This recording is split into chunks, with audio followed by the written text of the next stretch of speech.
As narrativas são, antes de tudo, históricas acerca daquilo que Deus fez para aquelas pessoas e através delas. É um contraste com as narrativas humanas. Na Bíblia, o personagem principal e decisivo é sempre Deus. É Ele quem está por trás de todos os personagens, dos eventos, dos clímaxes, do desenvolvimento das histórias. Ele é o herói de todas as narrativas. As narrativas, elas nunca são alegóricas ou nunca são histórias cheias de significados ocultos, tá? Pode, no entanto, haver aspectos da narrativa que não são fáceis de compreender. As maneiras segundo as quais Deus opera na história, os seus modos de influenciar as ações humanas e implementar a sua própria vontade através dos seres humanos. Quando o texto de Êxodo vai dizer que é o próprio Deus que endurece o coração do faraó. São situações que a gente não entende o porquê disso naquele momento, mas a gente vai entender que é a ação de Deus através dos homens, para que a vontade dele se cumpra. Às vezes de modo contrário ao desejo das próprias pessoas, como está lá em Gênesis 50. Nem sempre são compreensíveis para a gente, mas é o plano de Deus. Frequentemente a gente não é informado exatamente de tudo quanto Deus fez numa determinada situação. E mesmo quando a gente não é informado sobre o que Deus fez, nem sempre somos informados como Ele fez ou por que Ele fez. Em outras palavras, as narrativas, elas não respondem a todas as nossas perguntas sobre uma determinada questão. Elas são limitadas no seu enfoque. Elas falam sobre aquilo ali e nem sempre elas vão trazer todas as respostas para a gente. Elas apenas oferecem uma parte do quadro global daquilo que Deus está fazendo na história. É o principal, é o que a gente precisa saber e pronto. E a gente tem de aprender a ficar satisfeito com essa compreensão limitada e a refrear a nossa curiosidade em alguns pontos, tá? Senão a gente acaba procurando ler nas entrelinhas de tal maneira que no final a gente vai colocar dentro da história coisas que não estão ali, fazendo alegorias com relatos históricos que são fatuais, coisas que realmente aconteceram e a gente acaba alegorizando. Assim como acontece com as parábolas, as narrativas elas podem ser distorcidas com esse tipo de especulação interpretativa. É preciso ter muito cuidado com isso. Você não consegue entender, fica curioso e começa a inventar coisa. Cuidado. As narrativas elas nem sempre ensinam de um modo direto e claro. No entanto, elas nos dão um tipo de conhecimento mediante um contato direto com a obra de Deus na sua criação. E embora esse conhecimento seja secundário ao invés de primário, não deixa de ser um conhecimento que pode ajudar a moldar o nosso próprio comportamento. Através dessas histórias lá do Antigo Testamento, que a gente vai vendo a maneira como o povo se comportava quando sai do Egito, a gente vai se vendo nas atitudes dele, nas reclamações, na murmuração, na dureza de coração, na impaciência, na ansiedade. É a gente, somos nós. Isso serve de aprendizado para a nossa vida. Então, no primeiro momento que você começa a ler, pode não ficar muito claro para você, mas daqui a pouco você começa a se perceber naquela história. Embora as narrativas elas não ensinem de um modo direto, frequentemente elas vão ilustrar aquilo que é ensinado em outros trechos da história de modo direto e categórico. Trata-se de um modo implícito de ensino, é uma forma que Deus vai trabalhando na gente, vai ensinando para a gente, que vai combinando os ensinos explícitos correspondentes da Escritura. Olha, gente, pode não parecer, mas é altamente eficaz em gerar o tipo de experiência de aprendizagem que o Espírito Santo quer. Você vai lendo e vai se identificando, vai se transportando e daqui a pouco você consegue entender que aquilo ali não era só para eles, é para você também. Na narrativa de adultério de Davi com Batseba, você não acha qualquer declaração de ao adulterar e assassinar, Davi fez o que era errado. Mas espera-se que você saiba que o adultério e o assassinato são errados. porque isso é ensinado em outras partes das Escrituras, de um modo muito claro. Então, à medida que essa história vai sendo narrada, você vai fazendo uma conexão com a lei. E aí você interpreta aquilo, entende e aplica na sua vida. Olha aí. A narrativa ilustra as consequências do pecado na vida do rei Davi e para sua capacidade de reinar. A esse respeito, a narrativa serve para ilustrar e transmitir uma mensagem poderosa que pode imprimir na mente daquele que está lendo uma verdade de forma mais contundente do que o ensino direto e explícito faria.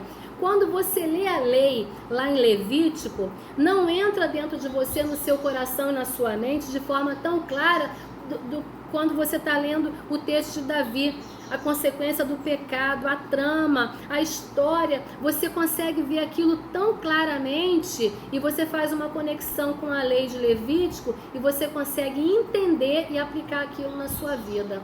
É uma forma que o Espírito Santo tem de trabalhar em nós através dessas narrativas, desses textos que a gente nem percebe. A gente é absorvido pela história e às vezes a gente não percebe o conteúdo do trabalho do Espírito Santo na nossa vida através disso. É lindo, Espírito Santo, tu é 10, hein? Tu é o cara. Cada narrativa ou episódio individual, dentro de uma narrativa, ela não possui necessariamente uma lição moral individual. As narrativas, elas não podem ser interpretadas atomisticamente, como se cada declaração, cada evento, cada descrição pudesse, independente dos demais, ter uma mensagem especial para o leitor. Não é assim que funciona. Desculpa, na verdade, até mesmo naquelas narrativas muito longas, todas as partes que compõem a narrativa podem cooperar para impressionar o leitor a respeito de uma única lição principal. Nesse quesito, as narrativas se assemelham às parábolas, onde a unidade inteira é a mensagem e não as partes individuais separadas.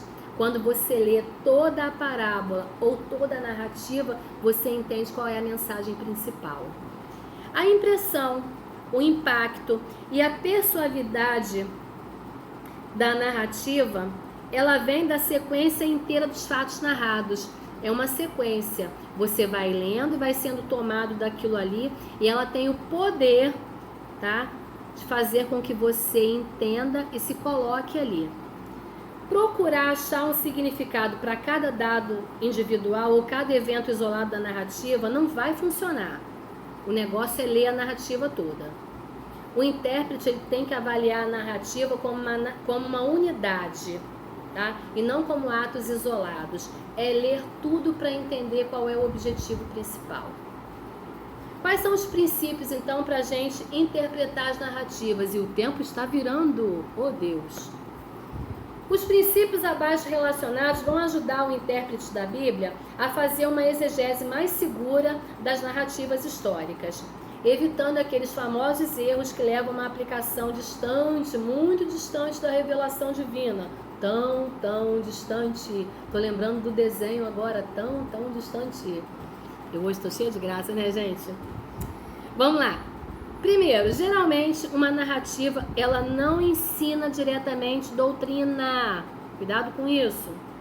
Segundo, ela usualmente vai ilustrar uma doutrina ou doutrinas ensinadas de modo explícito em outras porções da Escritura. Lembra que a gente falou que você começou a ler o texto de Davi com Batseba e está falando de assassinato, está falando de pecado, e aí você é remetido lá a Levítico, onde a lei diz que matar é pecado, que adultério é pecado, e aí da maneira como a narrativa vai apresentando a história, vai apresentando os fatos que aconteceram, aquilo vai te mostrando o pecado, a consequência do pecado, a gravidade, e aí aquilo vai te fazendo ciente. É a maneira que o Espírito Santo tem de trabalhar em você de forma pedagógica. Melhor professor não há. Olha aí, escreve isso. Terceiro, as narrativas registram o que aconteceu. Não necessariamente o que deveria ter acontecido ou o que deve acontecer todas as vezes. Nem toda narrativa, portanto, tem uma moral para ser aprendida. identificada ou aplicada, tá? Mas ela fala de coisas que aconteceram realmente. Quarto, o que as pessoas fazem na narrativa não é necessariamente um bom exemplo pra gente. Exemplo, Davi, quando adulterou com Batseba, quando tramou a morte do marido dela. Frequentemente é exatamente o contrário disso, tá? O objetivo é mostrar para você o contrário, é o oposto, tá?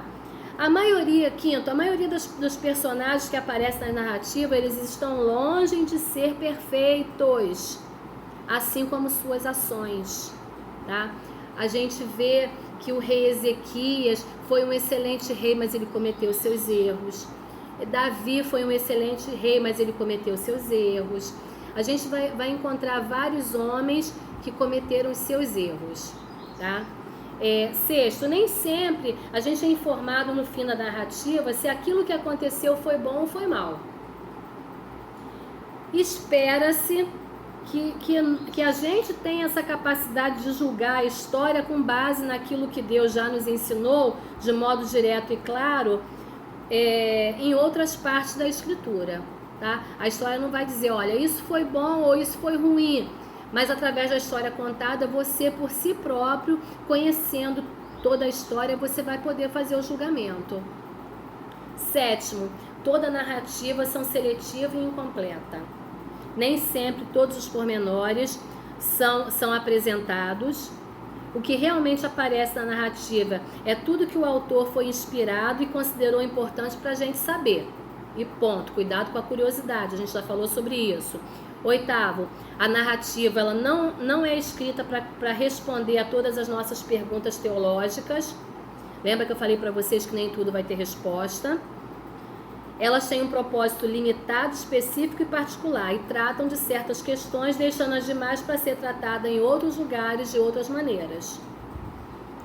Nono, as narrativas podem ensinar explicitamente quando declara uma coisa de modo claro, ou implicitamente quando deixa subentendido claramente alguma coisa sem deixar a apresentar abertamente. Décimo, em última análise, Deus é sempre o herói de todas as narrativas bíblicas. Ele é o personagem principal, ele é o herói final de todas elas. Ele é que deve ser glorificado e toda a sua obra enaltecida, sempre, sempre. Se você começou a falar de Davi, ou de Moisés, ou de Abraão, não vai deixar de finalizar com Deus, porque Deus é o autor, Ele é o projetista, Ele é o arquiteto, Ele é o herói, é Ele. Tem que finalizar sempre glorificando e enaltecendo Deus e sua obra. 11. Não se produz teologia com base em narrativas bíblicas. Elas servem para ilustrar e reforçar o conhecimento de Deus. Toda narrativa, ela serve para ilustrar, para que você possa ter um conhecimento melhor a respeito de Deus, tá? Então a gente precisa ter muito cuidado com isso. Eu espero ter contribuído grandemente para o conhecimento de vocês. Desculpe alguma brincadeira, mas é que hoje realmente eu tô desse jeito, gente. E quero desejar um dia maravilhoso para vocês, cheio da presença de Deus, cheio de alegria, de contentamento. Não se esqueça, gratidão. Gratidão a esse Deus maravilhoso. Seja grato pelas mínimas coisas, até pela plantinha que nasceu lá no seu canteiro, que você não esperava. Lembra da história do tempero? Pois é, seja grato pelas mínimas coisas, porque Deus é maravilhoso. Um dia de paz, de bênção, de vitória para todos nós. Amém? Fique com Deus, que Deus abençoe grandemente. Abraço!